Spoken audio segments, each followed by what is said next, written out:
사탐으로 바꾸고 싶다고? 과탐에서? 뭐, 충분히 해볼 만한 생각이야. 왜, 뭐, 어떻게 바꾸게? 아직 사탐 과목은 아직 안 정했어. 그냥 안 하고 싶어. 과탐 어렵지. 마음은 충분히 이해하지, 선생님이. 사탐은 얘기도 그렇고, 막상 이렇게 슬쩍 봐도 쉬워 보이잖아. 그리고 뭐, 남들도 많이 바꾸고 있지, 지금. 그래서, 과탐을 사탐으로 바꾼다. 해볼 만한 도전이라고 생각해, 선생님도. 두 개다? 아니면 1+1? 어떻게 하고 싶어? 결정이 쉽지 않지. 생각을 해보자고. 사탐은, 과탐만큼 그렇게 학습에 필요한 시간이 이렇게 길지 않아. 그러니까 조금 더 고민하고 결정해도 그렇게 늦은 결정은 아니야. 좀 더 생각해보고 결정할 수 있지. 근데 좀, 뭐, 과연 유리할지, 사탐으로 바꾸는 게 아닐지를 한번 좀 따져봐야 돼. 일단, 지금, 우리가 알만한 대학들 중에서, 이과 계열이 과탐을 꼭 봐야 되는, 그러니까 과탐 과목 지정 대학이라고 그러지, 보통. 안 남았다, 이제 거의. 다 괜찮아, 이제. 사탐 보고도 갈 수 있어. 어디 남았더라? 일단 서울대. 서울대는 과탐 꼭 봐야 돼. 네. 그래서인지, 이렇게 지방 국립대들도 있잖아, 직업고. 거기도 이제 과탐을 선택이 꼭 봐야 되는 거지. 필수 지정을 해놓은 데들도 많고. 서울에는, 의대 갈 거 아니지? 그러면은, 어디더라? 성신여대? 성신여대 간호학과? 뭐 그 정도만 지정이 좀 있는 것 같아. 거의 다 사라졌다고 봐야지. 근데 문제는, 너도 알다시피, 그렇지. 가산점이 있다는 거야, 가산점이. 과탐을 보는 수험생들에게 가산점을 줘. 근데 이게 몇 점인지, 근데 복잡해, 그 계산이 아주. 짜증나. 대학마다 다 달라. 과목당, 3%에서 5% 정도 해주는 데도 있고, 2개 다 봐야 해주는 데도 있고. 그리고, 변환 표준 점수라는 표현을 쓰지, 보통. 거기서 3%, 5%를 준다. 그런 얘기야, 이제. 그게 몇 점이 될지는 되게 복잡해. 이제 경희대 같은 경우에는 좀 특이하게, 과목당 4점. 이렇게 딱 찍혔어. 그것도 이제 변환 표준 점수 얘기하는 건데, 4점을 쓴대, 4점을. 과목당. 그러면은 이제 그거를 각 대학별로 이제, 반영 비율이 있잖아. 국어, 35, 수학, 30. 아니지.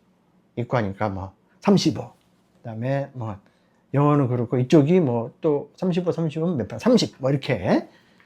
비율에 따라, 비율이 다른 데도 있잖아. 비율에 따라 또 점수를 또 따로 계산을 해야 돼. 그래서 이거는 사람이 할 짓이 아니다. 대학마다 다 달라. 막 계산을 또 다 해야 되기 때문에 실제로 어느 정도 차이가 날지는 나와봐야 알겠다. 이렇게 얘기할 수밖에 없는데, 대충 그래도 우리가 얘기할 수 있는 부분이 좀 있긴 하지. 일례로 우리가 경희대를 한번 예로 들어볼까? 경희대는 계산이 쉬워. 4점 딱 정해져 있으니까.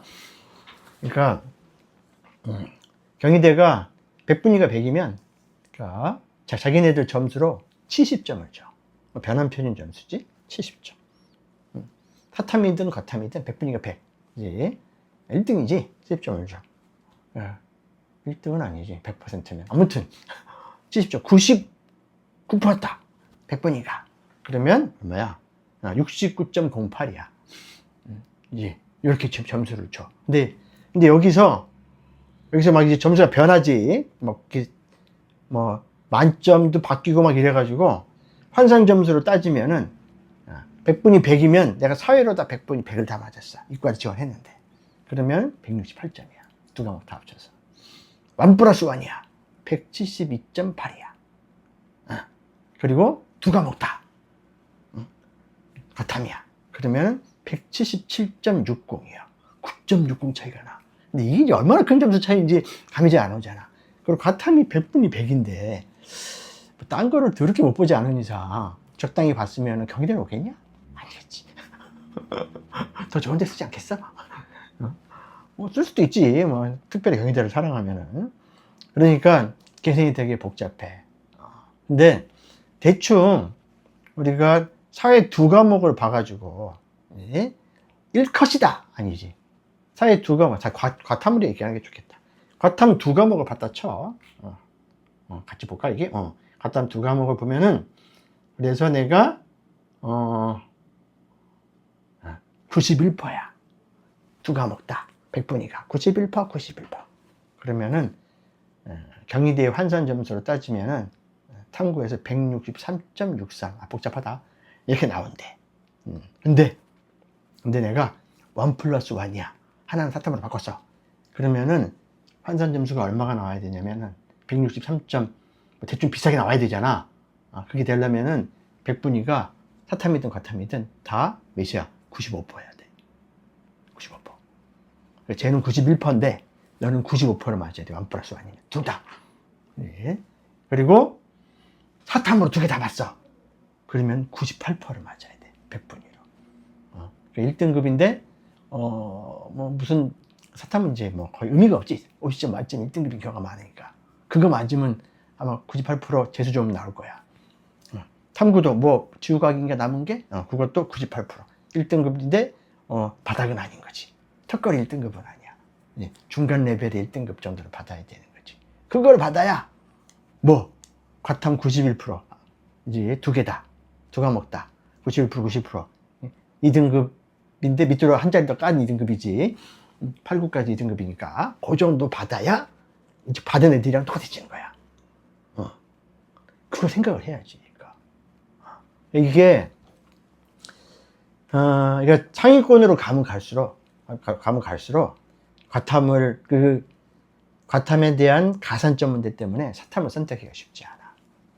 목표 대학이 어디냐에 따라서 진지하게 고민을 해봐야 돼.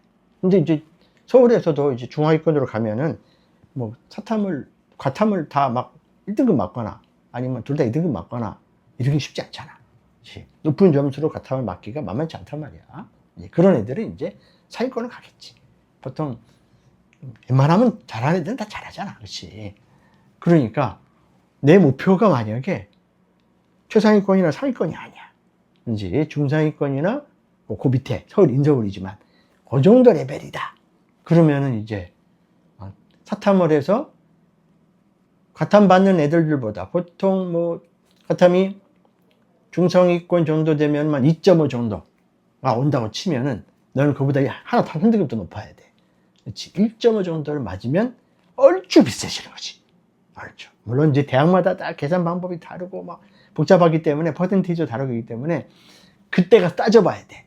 아유, 어떻게 혼자 다 따져봐, 네가. 이제 못 따져봐. 그럼 계산기가 알아서 하는 거야. 전학생 알아서 해줄 거야. 그거 지금 여기서 계산하려고 그러면 안 돼. 힘들어서 그거 계산하다가 날새. 그러니까 그거는 선택의 문제야. 근데 중요한 건 그치. 각 1등급 높아야 된다라는 거지. 그러니까 평균 등급이 1등급 정도가 더 나와야 된다는 거야. 어디도 중상위권 정도 돼야지. 중상위권 말고 중위권 밑으로 1등급 그 중위권 이하 대학이 쓰는 애들보다 과탐 2개 가지고 쓰는 애들보다 이제 평균 1등급 정도가 높아야 된다. 그러니까 쟤네가 2등급, 2등급 맞고 오면 너는 1등급, 1등급 맞아야 된다는 얘기고, 걔네가 2등급, 3등급 맞고 오면 너는 1등급, 2등급 맞아야 된다는 얘기고, 걔네가 3등급, 3등급 만든 애들이면 너는 2등급, 2등급 맞아야 된다는 얘기지. 이지. 그렇게 맞아야 가산점을 극복할 수 있지. 가산점 없는 데가 없냐고? 있지. 있어. 어딜 것 같아? 서강대. 쎄. 거긴 무조건 잘 봐야 돼. 그치? 그 다음에 건대. 꽤 높지. 그렇게밖에 없어. 나머지는 다 있어. 고민이 더 돼. 고민을 해결하려고 왔는데, 고민이 더 돼. 공부는, 사탐이 훨씬 쉽다. 그냥 이루 말할 수 없이 쉬워. 이렇게 얘기하면 안 되나? 사탐 하는 애들도 어려움이 있는데, 과탐에 비해서 상대적으로 사탐이 학습이 좀 원활하게 할 수 있고, 용이하게 다가설 수 있는 건 맞지. 열나 풀어야 되는 것도 없고 복잡하게 외워야 되는 게 사실 없는 거니까. 그리고 무슨 치간의 부족에 시달리고 막 이런 것도 아니지 사실은. 그리고 교재의 두께도 달라. 내용도 적다고 볼 수 있지. 근데 사탐이 그렇게 내용적으로 평이하다고 해서 문제가 그렇게 만만하냐? 그런 건 아니거든. 내용이 평이하기 때문에 문제도 그냥 거기에 맞춰서 내면은 난리가 나는 거야. 그래. 그래. 재작년이지, 재작년. 재작년에 윤사. 2점짜리 하나 틀렸는데 3등급이었잖아. 만약에 우리가 서탐을 골랐는데 해피된 그 과목이 그거다. 그럼 난리가 나는 거지. 이게 중상위권 이상의 대학을 지원하기가 만만치 않은 거지. 그거 맞아도 3등급인 거잖아. 2점짜리 하나 틀렸는데. 표점도 더럽게 낮아. 물론 이제 100분위기가 붙어서 이제 보정을 해주니까, 변환 표점으로 보정을 해주니까 그렇게까지 괴롭진 않겠지만, 편치 않은 거지. 그러니까, 그렇게 사고치는 과목을 고르기는 만만치 않지. 뭐가 사고를 많이 쳤냐고? 생윤, 윤사. 역사 과목도 그렇고, 세계, 지리? 뭐 그 정도가 하나 틀리면 3등급이 나왔던 상황이 꽤 있었지. 상대적으로 그런 게 좀 덜한 과목이 한지, 사문? 뭐 그 정도인 것 같아. 한지, 사문이 두 과목이 서탐 중에서도 그나마 난이도가 있는 과목인 것 같아. 왜냐면은 한지, 사문은 1등급 컷이 만점인 적이 선생님 기억에 한 번도 없었던 것 같아. 97, 1등급 컷. 뭐 대충 그렇게 나왔던 것 같으니까. 그러니까 고르는 것도 이제 그렇게 좀 선택을 해봐야 되겠지. 고민이 더 된다고? 그러겠지. 쉬운 일이 아니야, 그렇지. 근데 조금 더 희망적인 얘기를 하면은 많이 그렇게 하고 있다는 거야. 그렇다면 힘드니까 많이 사탐으로 돌아선다는 거야. 1+1 하는 애들도 많고, 두 과목 다 바꾼 애들도 많고. 근데 그게 기대하는 결과를 과연 받을 수 있을지는 만만치 않은 거지. 전제 조건이 이상상 뭐지, 사탐을 하면은 다 맞아야 된다는 거지. 다 맞을 자신이 없으면 안 바꿔야지. 이제 왜냐면 거기 몇 개만 틀려도 그냥 등급이 팍팍 떨어지는 상황이 될 수 있으니까. 표점도 그지 같고. 뭘 해도 열심히 해야 돼, 사실은. 근데 과탐 과목 4개 중에서 하나도 정말 괴롭다, 다 생각만 해도 난 죽을 것 같다, 그러면 이제 선택의 폭이 넓어진 건 다행, 뭐 맞는 말이지. 사탐으로 바꿀 수 있지. 하나를 바꿔볼까? 뭐 3은? 일단 지금 당장 결정하지 마. 네, 이번 달 지나고 좀 더 차근히 생각해보고 한번 생각해보자고. 알았지? 6월을 보고 바꾼다. 한 과목 정도 바꾼다 그러면 6월 이후에도 애들들 이제 바꾼 거 상황 보고 뭐 판단해도 아주 늦지는 않을 것 같아. 근데 자기가 조바심을 잘 버틸 수 있을지가 문제고, 아니면은 마음이 이미 바꿨기 때문에 과탐 공부를 뭐 대충 하고 이런 또 변수가 생기니까 그것도 역시 고려의 대상에 넣어야겠지. 선생님은 일단 바꾸는 걸 긍정적으로 생각하는 타입이야. 그쪽 편이야. 왜냐고? 이미 네 마음에 바꿀까라고 생각을 했잖아. 마음이 그렇게 가고 있는 중이잖아. 그렇지 않아도 과탐 힘들어 죽겠는데 열심히 할 수 있을까? 응? 그래. 한 번만 더 생각해봐. 오케이. 여기까지.